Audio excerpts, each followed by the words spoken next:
Thank you for joining me for Module 5's library budget. The book vendors I chose to use are Tidal Wave, Scholastic, and Permabound. Tidal Wave is a great resource, especially for the new librarian, to add new books not currently in their collection. Some of the books that I chose to put on my budget were a collection of books that we were introduced to during our Book and Build Makerspace activity at the beginning of this course.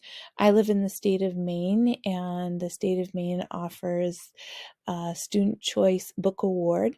So I also put those nominees on my list, as well as books that can support the curriculum, especially books for second grade students as they are working on a nonfiction animal writing unit, and also books that students request. Tidal Wave offers reviews for librarians to read and decide whether or not the books are appropriate for their collection. And they also offer processing, which makes getting books on the shelves that much quicker. Scholastic Books is a great way to get a lot of different choices and inexpensive books.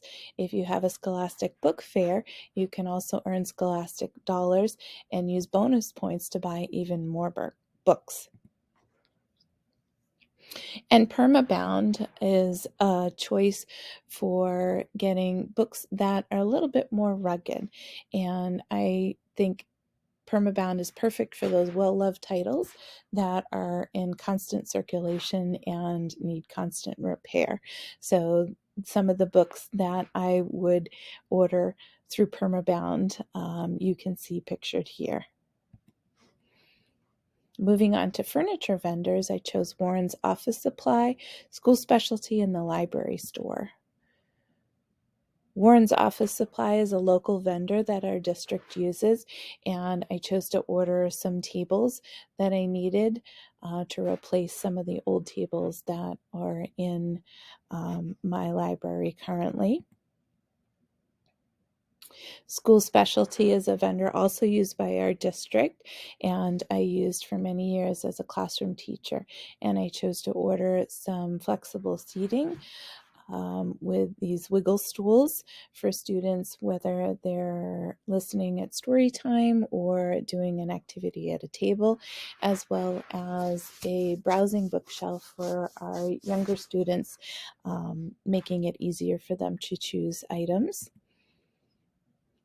And I also chose the Library Store because I found a wonderful shelf for our youngest students, as our school is now including preschool students.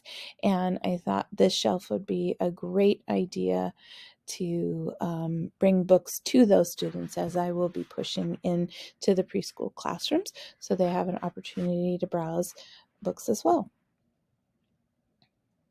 For supplies and decor, I chose Demco, Amazon, and Really Good Stuff.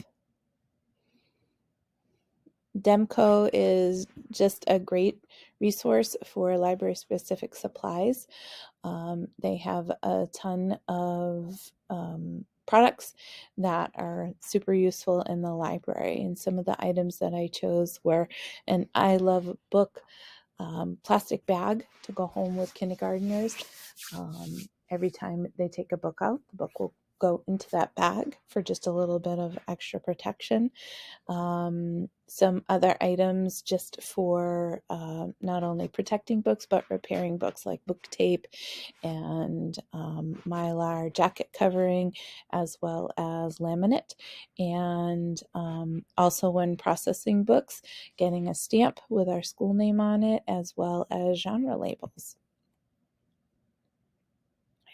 Amazon allows me to do some comparison shopping for those more inexpensive products, like getting that great tape dispenser And I'm always using cardstock, different colors for making signage throughout the library and laminating those signs. So those materials are definitely needed and a little bit more inexpensive on Amazon.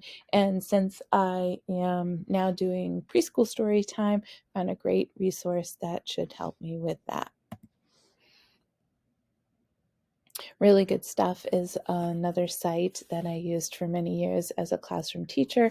It's a wonderful place for lots of variety and decor, and bins and book boxes of all shapes, sizes, and colors. So these are just a few of the items that I would add to my budget list for creating displays and for making students browsing in the library a little bit more easy. Then Makerspace materials, I would be using Reusable Resources, Oriental Trading Company, and Makerspaces.com. Roots Reusable Resources is a place that our school district pays for membership. Educators are allowed to shop there for free donated items, and anything imaginable you can find there. Lots of paper, stickers, school supplies that are donated from companies that no longer need them, and lots of little gadgets and bits and bobs to use in the makerspace.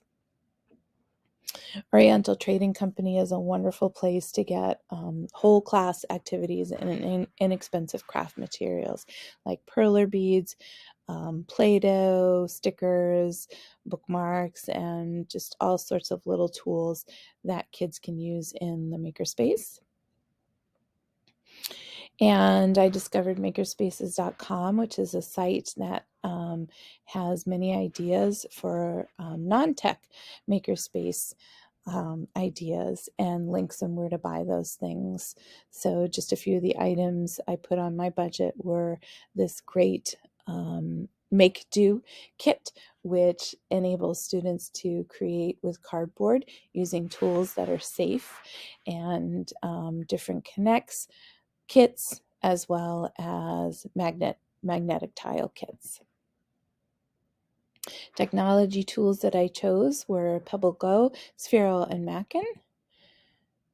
PebbleGo is a collection of databases for K-4 students that I've used for many years and is super helpful because it reads articles to students who are not reading on grade level. Sphero is a robot tool that can be used in STEAM activities and coding. We got some kits donated to our schools, and this site, I was able to put in my budget some professional development on how to use the Sphero robot as well as the Indie robot for our younger learners. And then Mackin is a great resource for so many resources, books and things like that. And I chose to get a database of country reports to help support our fourth grade classes where students are asked to do research projects about a country. So I want to thank you for listening to my presentation, and my total cost for my budget was